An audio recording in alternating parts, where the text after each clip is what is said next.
Okay, we are trying something different. I'm actually going to be interviewed for a moment, and we'll see how this goes. Hi there, ladies and gentlemen, and welcome to the Mordant world. Today we'd like to find out what is a typical day like in the world of Mordant. So you're a self-help guy, and you're working on a book. What exactly is it that you do all day? Well, this morning I got up bright and early at around 7:30, and then It was 6. it was 6:30, and I got up and went out and got coffee. Coffee, the go-go juice is what I need.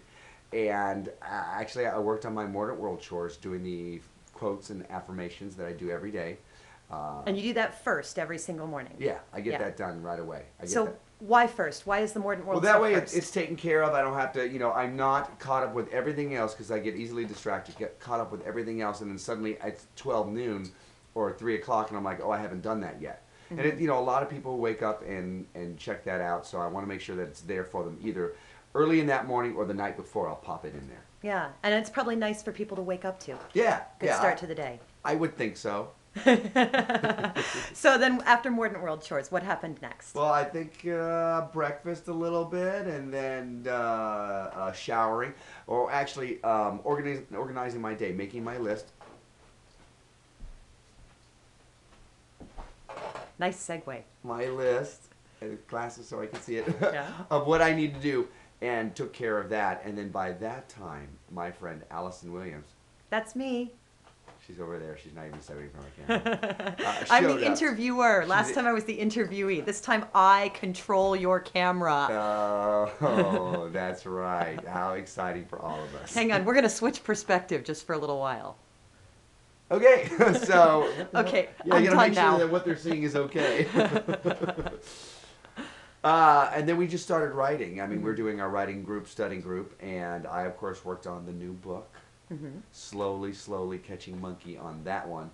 Of course, everything that you throw down on the page, you're like, while you're doing it, oh, it's pretty good. And you're like, it's crap. Actually, for our first segment, I think I got like 569 words done. Yeah. And that was a good one. Yeah. That was a good one. Now, here's a question I have for you, because for those of us who are writers, we're really used to the concept of the shitty first draft. My goal, by the way, is to say shit in all of your vlogs, just to horrify my mother. Mission accomplished. So as writers, we're kind of used to that idea of let's just pour it out on the page. And you actually have a word that you use for that. What do you call it? I call it throwing up on the page. Yeah. And I don't know where I heard that from. You call it vomiting on the page. It's what you have to do that first run. I mean, I have a tendency to edit, mostly just grammar and punctuation as I go.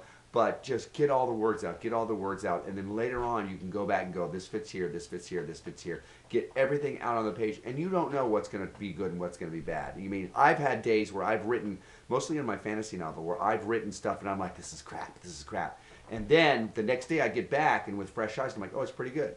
Yeah. But I've also had those days where I was like, oh, this is pretty good, and I'll go back, and it was just crap. So, yeah. But you don't know until after you've shown up and written it down. Yeah, you just have to get everything out for that first draft. Yeah, and been willing to be there. So you wrote, and I think we wrote for 2 sessions with a little walk-around break in between. Yeah, my second session was not as productive as my first one. I kind of hit a wall. But so I had a bunch of different chapters, and I tend to jump around. Oh, I've kind of shot my wad on this one, so let me go over to this one here and all that. And I think that's a really great idea, this idea of breaking our projects into manageable chunks, where it's like, okay, I have done as much as I can do on this project. Let me shift gears and work on something else for a minute. Absolutely. For me, and when I'm working on the fantasy stuff, it's sword and sorcery fantasy.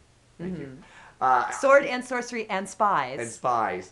I like to, I'll work on different scenes. If I'm not feeling it for one scene, I'll go to another. Or, I don't really wait for my muse to happen. If I'll sit down and stuff starts coming, there it is. Yeah. It's like, because often it's not about feeling it. It's about getting everything flowing.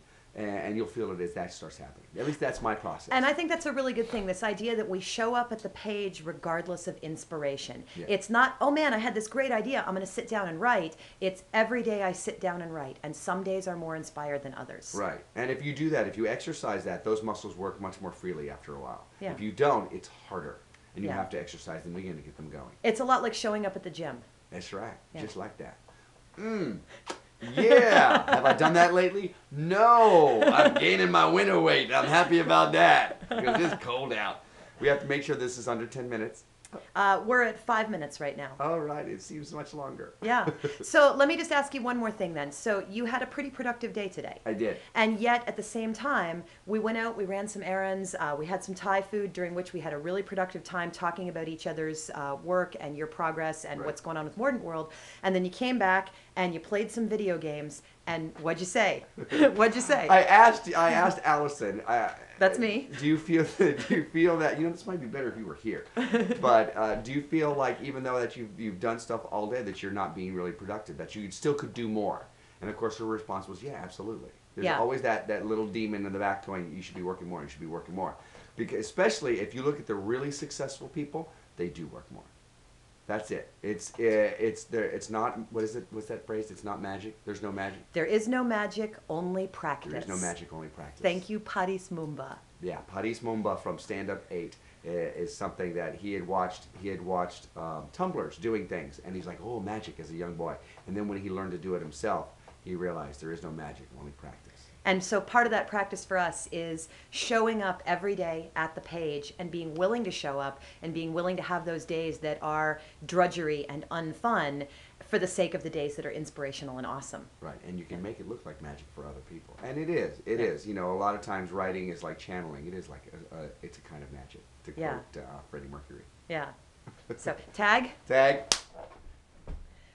So, I had a practice day. This is Allison Williams. I'm Allison. She's I'm not Allison just Williams. a voice and obnoxious questions. Yeah. I had half a practice day and half a magic day, where in the morning I got woken up by a friend who was texting me, not realizing that I was an hour earlier. And I ended up calling him, and we talked about my book for about an hour and 15 minutes. And I've been at a stage for, what, like 2 weeks now? Yeah. 2 weeks now, where I was like, I hate this book, I hate this project, this was a bad idea, I don't even want to do it. And how long have you been working on this project? I wrote the original source material over 18 months, and I've spent a year now turning it into a book. And just now she's starting to go, oh, this is crap, I should just throw it away. Yeah, and metaphorically, like every day I sit down at the table, and for the past 2 weeks now, and I have spent money to come to New Orleans specifically to write with Ricky. And for 2 weeks now, my inner child is lying on the floor, kicking its heels, going, don't wanna, don't wanna, don't wanna.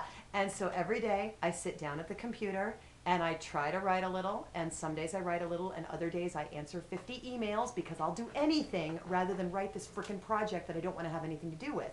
But then my friend this morning on the phone said some stuff that made me go, oh, I need to look at this. And Ricky said some stuff to me about, oh, I've got to look at this.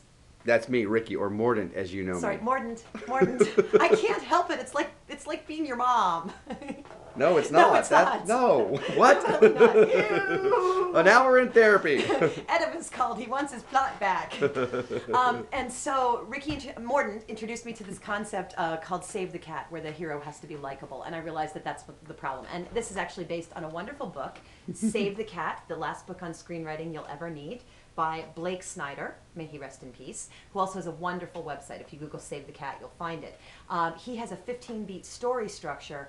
That was the tool. That was the magic key. And after 2 weeks of kicking and screaming and don't wanna, and wasting my time, I finally did the 15-beat structure. I watched a couple of scenes from Crash that kind of illustrated this challenge. I watched a scene from Sea of Love that kind of illustrated the whole Save the Cat concept, where your character does something that makes them likable. And it was like, oh, now I understand.